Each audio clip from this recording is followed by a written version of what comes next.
Hello friends, मैं Mansi Maurya and now you are watching m.m education YouTube channel. तो friends, जैसा कि आप स्क्रीन पर देख रहे हो, हम क्लास 12th बायोलॉजी का चैप्टर नंबर 2 पढ़ने जा रहे हैं। और चैप्टर नंबर 2 में हम क्या पढ़ेंगे, मोस्ट आईएमपी क्वेश्चन, और एक अलग टॉपिक उठाएंगे हम, जिसमें से देखेंगे क्या इंपॉर्टेंट क्वेश्चन हो सकते हैं, क्या इंपॉर्टेंट MCQ हो सकते हैं, जो कि आपका ये जो टर्म फर्स्ट एग्ज़ाम होने वाला है उसके पॉइंट ऑफ व्यू से कुछ इंपॉर्टेंट क्वेश्चन देखेंगे, जो कि आपके इस टर्म फर्स्ट एग्ज़ाम में आपको देखने के लिए मिलेंगे। उससे रिलेटेड, उसमें जो इंपॉर्टेंट क्वेश्चन होंगे उसकी बातें करेंगे। ओके, तो जैसा कि आप यहाँ पे देख रहे हैं, पार्ट 3 लिखा है, it means part first part second already हो चुके हैं, ये बातें ख़त्म हो चुकी हैं, पार्ट फर्स्ट पार्ट सेकंड। और अगर अभी तक आपने नहीं देख रखा है देन यार प्लीज़ एंड प्लीज़ जाके वीडियो देखिए। नीचे डिस्क्रिप्शन बॉक्स में लिंक गिवन है, ऊपर आई बटन में भी आपको लिंक देखने के लिए मिल रही होगी, तो आप देख सकते हैं। अगर अभी तक आपने पार्ट फर्स्ट पार्ट सेकंड नहीं देख रखा है, प्लेलिस्ट की भी लिंक आपको देखने के लिए मिल रही होगी ऊपर आई बटन में, तो आप वहाँ से सारे आगे के वीडियोज़, पीछे के वीडियोज़, सारी चीज़ें आप देख सकते हो। और हाँ, अगर अभी तक आप चैनल पर नए हैं तो चैनल को सब्सक्राइब कर लीजिए, बेल आइकन पर प्रेस कर लीजिए, जिससे आपको वीडियोस के नोटिफिकेशंस भी मिलते रहें और आप हमारे साथ लास्ट तक बने रहें और आपके एग्ज़ाम में हेल्प हो सके इन सारे वीडियोस के माध्यम से, कि आपके एग्ज़ाम में क्या कुछ बातें आने वाली हैं, कैसे क्वेश्चन पूछे जाएंगे आपके एग्ज़ाम में। ओके, बिकॉज ऑफ यार फर्स्ट टाइम है अभी ये ऐसा, मतलब ये टर्म फर्स्ट एग्जाम में जो ऐसे क्वेश्चन पूछे जाएंगे, सो थोड़ा सा सचेत रहिए, सजग रहिए। और जैसा कि मैंने आपको बताया कि यहाँ पे हम एक टॉपिक उठाएंगे, हमारा टॉपिक होगा स्ट्रक्चर ऑफ स्टेमन। तो इस टॉपिक से हम सारे क्वेश्चन देखेंगे जो कि आपके एग्जाम के पॉइंट ऑफ व्यू से इंपॉर्टेंट होंगे, सारे इंपॉर्टेंट क्वेश्चन देखेंगे जो कि आपके टर्म फर्स्ट एग्जाम के पॉइंट ऑफ व्यू से इंपॉर्टेंट हो गया। ओके, तो MCQ क्वेश्चन देखते हैं, MCQs क्वेश्चन देखते हैं। ओके, देखते हैं कि यहाँ पे क्या क्वेश्चन होते हैं। Okay, what is androecium, do you know androecium हम किसे बोलते हैं? तो बहुत ही सिंपल से क्वेश्चन है। ओके, तो आप जरा आंसर गेस करने की कोशिश करिए। ओके, स्टेमन हो सकता है, कार्पसेल्स हो सकता है, कोरोला हो सकता है, सेपल्स हो सकता है। यहाँ पे आपका आंसर क्या हो सकता है? तो मैं आपको बताऊं कि एंड्रोसियम, आई होप आप अभी तक आंसर सोच चुके होंगे क्या होगा, और सही भी होगा। तो देखो, एंड्रोसियम क्या होता है? स्टेमन का पूरा कलेक्शन होता है। किसका? स्टेमेंस का कलेक्शन होता है एंड्रोसियम। ओके, और मैं आपको बताऊं कि ये जो स्टेमेंस होते हैं, तो हाँ, तो इस तरह से आपका ये आंसर ए सही हो रहा है, ऑप्शन ए सही हो रहा है। ओके, यहाँ पे आपका आंसर होगा stamens. What is androecium? Androecium is a stamens collection, स्टेमन का कलेक्शन होता है। ओके, और आपका ये जो एंड्रोसियम होता है कितने पार्ट में डिवाइड होता है भाई? 2 पार्ट में डिवाइड होता है, एज वी नो। और ये 2 पार्ट हैं क्या क्या? एक एंथर हो गया and second one filament. Okay, ये 2 पार्ट में डिवाइड होता है, एंथर एंड फिलामेंट में। ओके, तो यहाँ पे ये जो आपका एंथर होता है ना, एंथर कैसा होता है? एंथर में 2 लोब देखने के लिए मिलते हैं आपको। ओके, एंथर में 2 लोब देखने के लिए मिलते हैं, और प्रत्येक लोब में ईच लोब है 2 थीका, हर लोब में 2-2 थीका होती हैं। ओके, हर लोब में 2-2 थीका होती हैं, दैट्स व्हाई हम इसे क्या बोलते हैं? डाइथीकस बोलते हैं। ओके, इसे हम क्या बोलते हैं? इसीलिए डाइथीकस बोलते हैं, थीका प्रेजेंट होती है। और यहाँ पे ये जो फिलामेंट होता है आपका, फिलामेंट आपका स्टार्क लाइक काम करता है। ओके, स्टार्क लाइक काम करता है। और यहाँ पे ये जो एंथर होते हैं, इसमें पॉलन सैक्स जो प्रेजेंट होते हैं, जो पॉलन सैक्स प्रेजेंट होते हैं, जिसे हम थीका वगैरह बोल रहे हैं, इसमें क्या होते हैं? आपके पॉलन ग्रेन्स प्रेजेंट होते हैं। और ये पॉलन ग्रेन कैसे काम करता है? पॉलन ग्रेन्स जो होते हैं ये एज अ मेल गैमेट काम करते हैं। बातें ध्यान से सुनिएगा, बहुत ही सिंपल सी बातें। देखो, ये सारी बातें बताने का मेरा इतना सा पर्पस है, इतना सा मोटिव है कि यहाँ से आपकी सारी बातें क्लियर रहें। और ये स्टेमन यहाँ पे आंसर क्यों आ रहा है, ऐसे थोड़ी किया जाता है। What is androecium? एंड्रोसियम यहाँ पे आंसर ऑप्शन ए सही होगा, स्टेमन। तो ओके, बातें ध्यान दीजिएगा और लास्ट तक बने रहिए। ओके, लास्ट तक बने रहिए। यहाँ पे आपके इस टॉपिक से रिलेटेड जितने भी इंपॉर्टेंट क्वेश्चन हैं वो सारे क्लियर होंगे, और यहाँ से एक दो क्वेश्चन जरूर आपके एग्जाम में आपको देखने के लिए मिलेंगे। ओके, बातें ध्यान से सुनिएगा।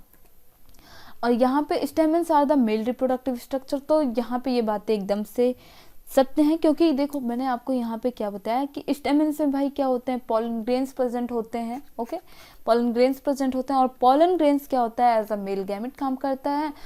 तो ऑब्वियसली ये क्या है, मेल रिप्रोडक्टिव स्ट्रक्चर है। तो ऑप्शन आपको पता है कि यहाँ पे क्या सही हो जाएगा, ए सही हो जाएगा। और यहाँ पे ये जो 13 नंबर क्वेश्चन देख रहे हैं, what does the blue part stand for.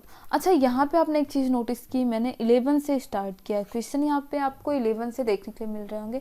It means हम 1 to 10 कहाँ बात कर चुके हैं, पार्ट नंबर 2 में बात कर चुके हैं। ओके, वहाँ पे भी एक अलग टॉपिक था, आप जाके देखिए, वहाँ पे भी एक अलग टॉपिक था, वहाँ पे भी कुछ इंपॉर्टेंट क्वेश्चन थे उस टॉपिक को लेकर।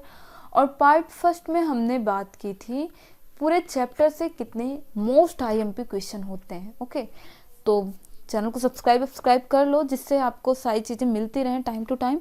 तो यहाँ पे आप क्या देख रहे हो, what does the blue part stand for. तो यहाँ पे आपका जो आंसर सही होगा थैलेमस। वैसे ये पूरा जो डायग्राम आप देख रहे हो, पूरी इमेज किसकी है भाई, स्टेमन की है पूरी इमेज। ओके, पूरी इमेज किसकी है, स्टेमन की। और ये जो ब्लू पार्ट आप देख रहे हो, this is the anther. Okay, ये एंथर की है। आगे चलते हैं, आप यहाँ पे क्या ऑप्शन नंबर डी सही है आपका, हाँ थैलेमस। एंड यहाँ पे आप क्या देख रहे हो, question number 14, what are the red spot in the picture. तो आप इस डायग्राम में जो रेड स्पॉट देख पा रहे हो, ये क्या हो सकता है। आप ऑप्शन देख के आंसर सही करिए, आंसर बोलिए। क्या ये पॉलन सैक हो सकता है, क्या ये पॉलन ग्रेन हो सकता है, क्या ये एक डर्ट। तो देखो, सबसे पहले आप ना डायग्राम पहचानने की कोशिश करो, ये कि ये जो पूरी इमेज है किसकी है। तो भाई साफ साफ बातें समझ में आ रही हैं कि ये हो ना हो एंथर की ही इमेज है। और एंथर में भाई क्या प्रेजेंट होता है, मैंने आपको पीछे भी बताया है। एंथर में क्या, ये जो रेड स्पॉट है, this are pollen grain. Okay, ये सब क्या है, पॉलन ग्रेन्स हैं। ओके, और यहाँ पे येलो कलर में आप जो देख रहे हो राउंड स्ट्रक्चर, ओके, ये क्या है, आपको पता है कि पॉलन सैक में क्या प्रेजेंट होते हैं, पॉलन ग्रेन प्रेजेंट होते हैं। सिंपल सी बातें हैं। और स्टेम लाइक यहाँ पे जो आपको एक पोर्शन देखने के लिए मिल रहा है, ये क्या है, इसका फिलामेंट है।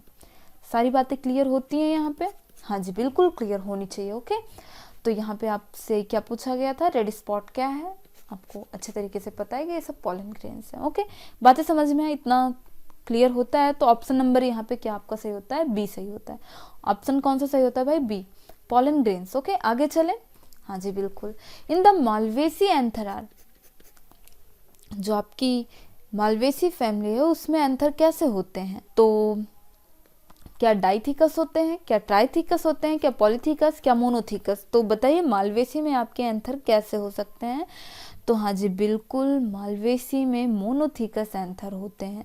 देखो, आपको पता है कि एंथर जो होता है, जो एंथर होता है वो डाइथिकस हो सकता है या मोनोथिकस हो सकता है। एक थीका प्रेजेंट होती है या दो थीका प्रेजेंट होती है। अगर एक है तो हम उसे मोनोथिकस बोलेंगे, एंड दो है तो ऑब्वियसली डाइथिकस बोलेंगे। ओके, तो ये जो आपकी मालवेसी फैमिली है, एंड एक बात और ध्यान रखिएगा, यूफोरविएसी जो फैमिली है, इसमें एंथर कैसे होते हैं भाई, मोनोथिकस होते हैं। कैसे, मोनोथिकस होते हैं। तो ऑप्शन यहाँ पे आपका कौन सा सही हो रहा है भाई, डी सही हो रहा है।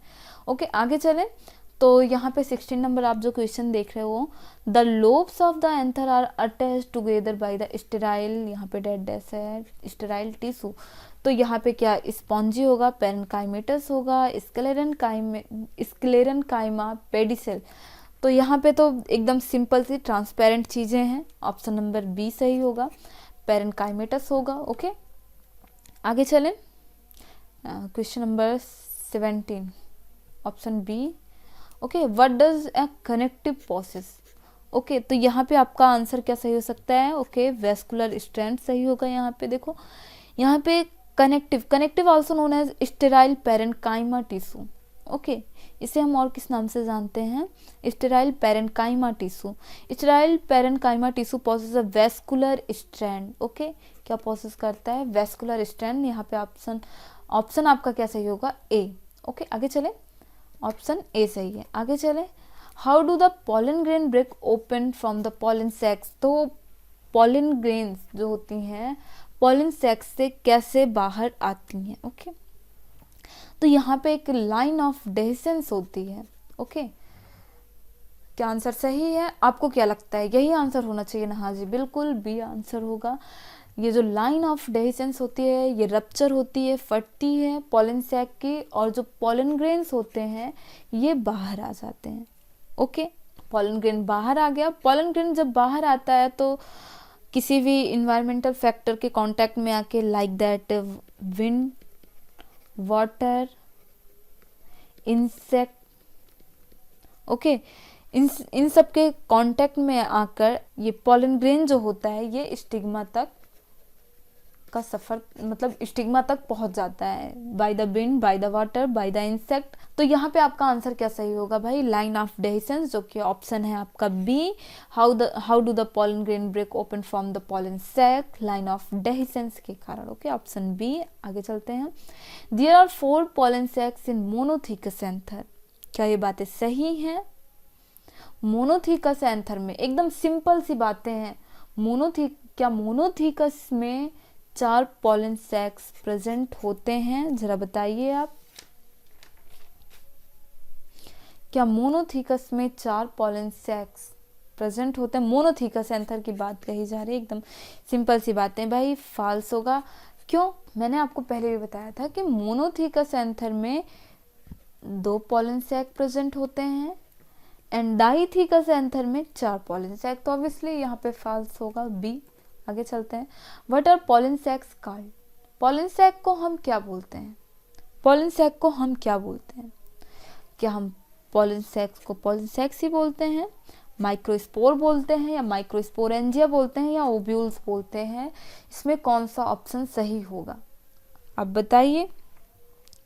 ओके, तो यहाँ पे क्या, कमेंट बॉक्स में बताइए कि यहाँ पे कौन सा ऑप्शन सही होगा। ओके, देखो क्या होता है, मैं आपको बता रही हूँ। देखो, आप पॉलन सैक को चाहे पॉलन सैक बोल लो या माइक्रोस्पोरेंजिया बोल लो। ओके, हर एंथर में 2 माइक्रोस्पोरेंजिया प्रेजेंट होती हैं, बट सम टाइम एक माइक्रोस्पोरेंजिया में एक एंथर देखने के लिए मिलता है। अगर मैं एग्जांपल की बात करूं तो वोल्फिया। ओके, तो होप है ये सारी बातें आपको समझ में आई होंगी। तो ये पार्ट होता है आपका ख़त्म। कौन सा? Structure of स्टेमन। स्ट्रक्चर ऑफ स्टेमन से आपके इतने इंपॉर्टेंट क्वेश्चन बनते हैं। ओके, तो होप है ये सारी चीज़ें यहाँ पे, हाँ ऑप्शन सी सही है। ओके, मैंने आपको पहले बताया था माइक्रोस्पोरेंजिया। आगे चलते हैं। तो आज की वीडियो में बस इतना ही, मिलते हैं नेक्स्ट वीडियो में। And thank you for watching this video. If you want more videos so friends like and subscribe m.m education YouTube channel. और मिलते हैं नेक्स्ट पार्ट में, पार्ट 4 में। और पार्ट 4 में हम बातें करेंगे स्ट्रक्चर ऑफ माइक्रोस्पोरेंजिया। इस पार्ट में हमने बात की स्ट्रक्चर ऑफ स्टेमन की। स्ट्रक्चर ऑफ स्टेमन से क्या इंपॉर्टेंट क्वेश्चन हो सकते हैं। एंड नेक्स्ट पार्ट में, पार्ट नंबर 4 में हम बात करेंगे स्ट्रक्चर ऑफ माइक्रोस्पोरेंजिया, जिसमें से आपके क्या इंपॉर्टेंट क्वेश्चन है आपके टर्म फर्स्ट एग्जाम के पॉइंट ऑफ व्यू से। ओके, टर्म फर्स्ट में जो आपके एग्जाम में क्वेश्चन पूछे जाएंगे। सो फ्रेंड्स, बाय बाय, मिलते हैं नेक्स्ट वीडियो में। ओके।